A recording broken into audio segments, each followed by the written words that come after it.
In 1917, J.C. Faulkner began farming in the Central Valley. The Central Valley is classified as a desert with an annual average rainfall of 11.5 inches. Since that time, population and agriculture have both grown beyond the amount of water that is naturally provided.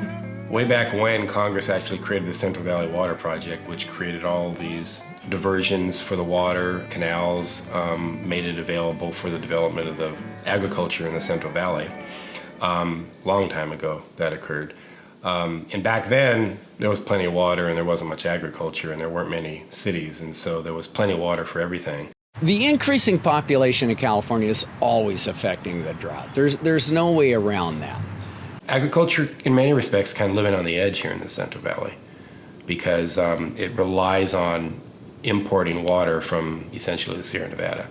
500 years ago, 200 years ago, even 100 years ago, water flowed downhill, and that was a given. It snowed in the mountains, the water went to the ocean.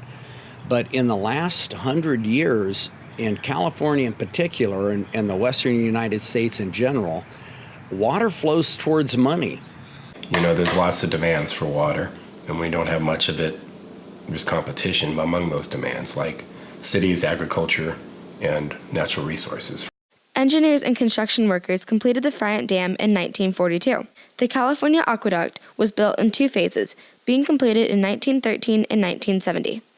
This made it possible for more people and farmers to call the Central Valley home. As a result, there is a great amount of competition for the available water resources between agriculture, population, and the needs of wildlife.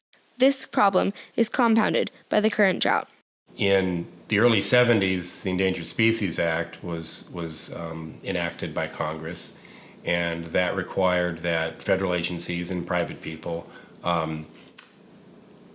can't do anything that will cause species that are either threatened or endangered, listed as threatened or endangered, to possibly become extinct. And so one of those species is the Delta smelt. We've taken one of the most common organisms in the Delta and pushed it to the brink of extinction. Is a red flag for everything else.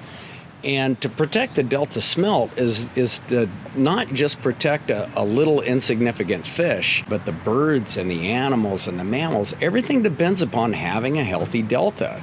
And the Delta is not healthy anymore. You know, with the reverse flows, the lack of water going to it. In protecting the Delta smelt, we protect the whole Delta, which in effect protects the water source for most of the people in California.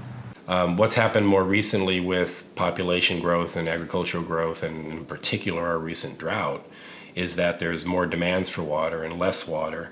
And oftentimes the water actually getting to the Delta smelt habitat could potentially be cut off. In other words, there wouldn't be enough to feed the cities and to the water to the cities, and then also to agriculture, and have enough to still flow out into the bay and provide the habitat for the Delta smelt. With the booming population, agriculture, and also the water requirements for wildlife, this problem seems difficult to solve, especially in drought conditions. The solution can be found in the millions of Californians making small changes in their daily lives.